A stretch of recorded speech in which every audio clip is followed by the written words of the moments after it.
What is up, everybody? It is Ak here, back with another video, and in today's video, we are going to be jumping through day 3 of the Hardcore Mage leveling series. If you guys have not been a part of this yet, basically we are trying to go 1 to 60 without dying, not using Auction House, and we can only run each dungeon once, and only with Hardcore members in the group. So it is an absolute ton of fun to do this challenge. I stream it a couple times a week at my stream at twitch.tv/Arlaeus if you guys want to come check it out live.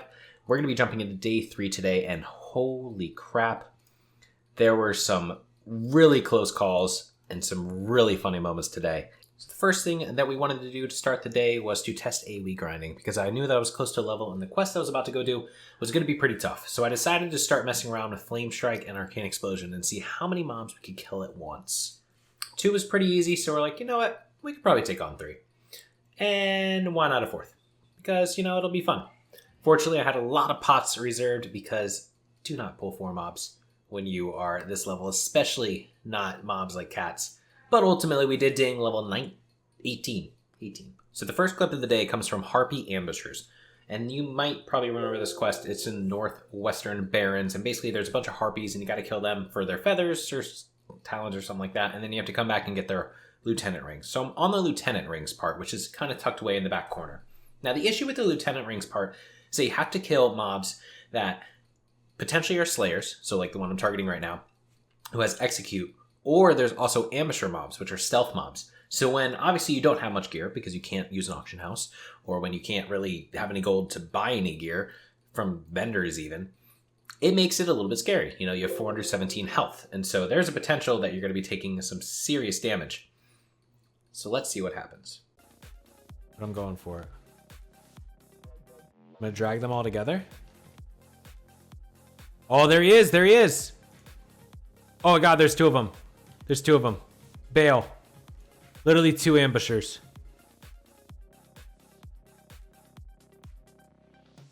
He's going to catch me? Perfect. Hard pass. Hard pass on that. So I just recommend, guys, don't even worry about the harpies. Don't go over there because they could cause you a ton of trouble.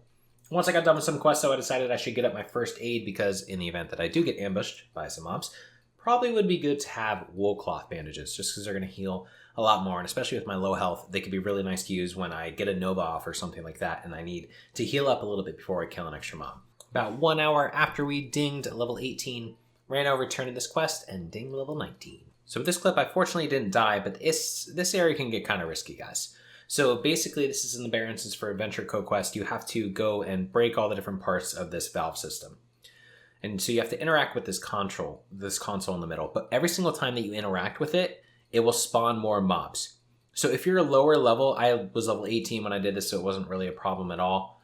Just be cautious about the mobs you're going to have because you can really quickly get ambushed by, 5 or 6 mobs. So those of you who have been watching the series know that I want to kill every rare spawn that I see, even when it's elite sometimes, which can get real risky.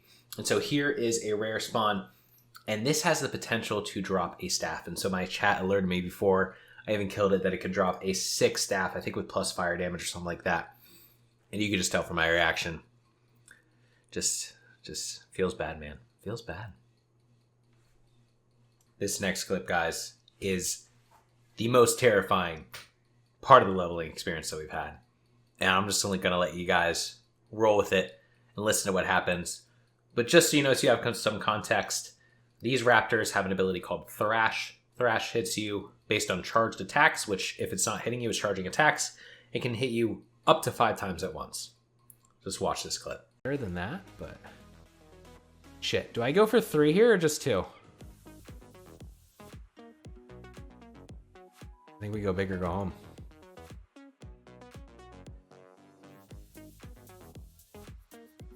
Okay, they could royally F my day up. Here's a Thrash. Oh!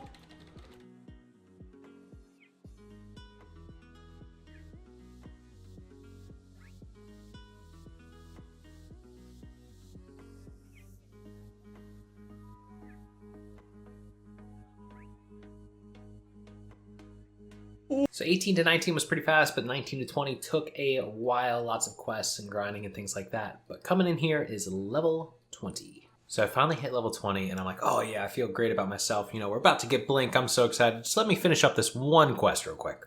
So I go over and I'm killing mobs along the way, but this zebra that runs in is an elite and ran straight into my flame strike. I should have just called it off and ran before then. But look at this, guys. I'm at 23%. I get a miss, and a dodge, and somehow survive with 4 mobs on me, one of them being an elite.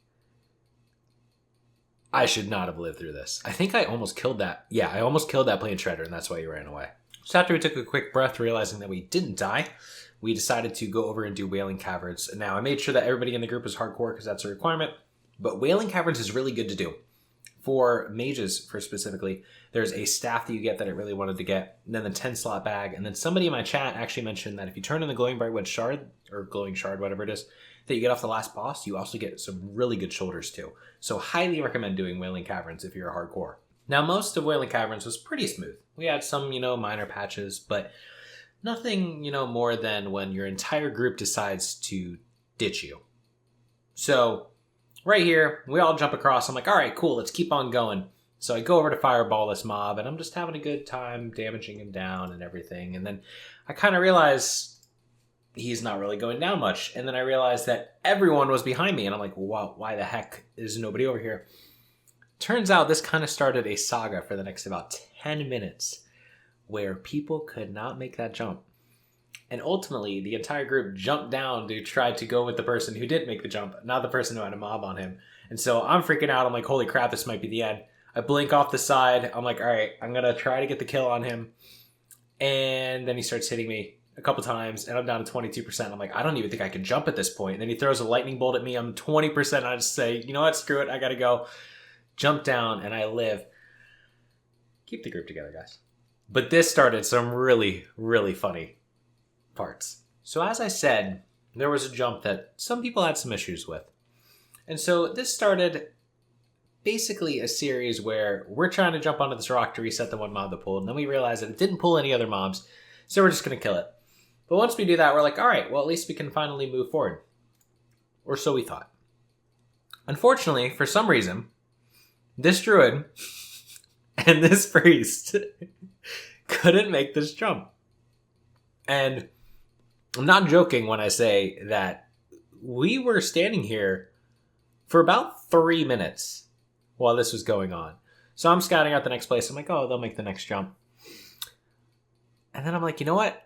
I should commentate this. They're coming up to the border. Will they make the jump this time? They're both in human form, thinking it might help with the jump, and the druid falls again!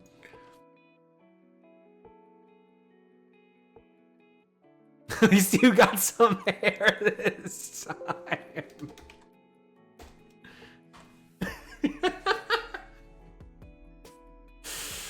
Oh my gosh. Eventually, though, he is able to make it across, and we can continue with the instance. And then from there, it was just a short trip to the last boss. So a lot of people who've done Whaling Caverns know that the difficulty with this instance isn't really the instance itself, but more so making sure you finish the quests. You have to get the Deviate Hides, you have to get the Whaling Essences off these guys. But I wanted to point out that you don't need to worry too much about the Whaling Essences as long as you go to kill the last boss. We had a druid who hadn't gathered a single Whaling Essence through the entire instance.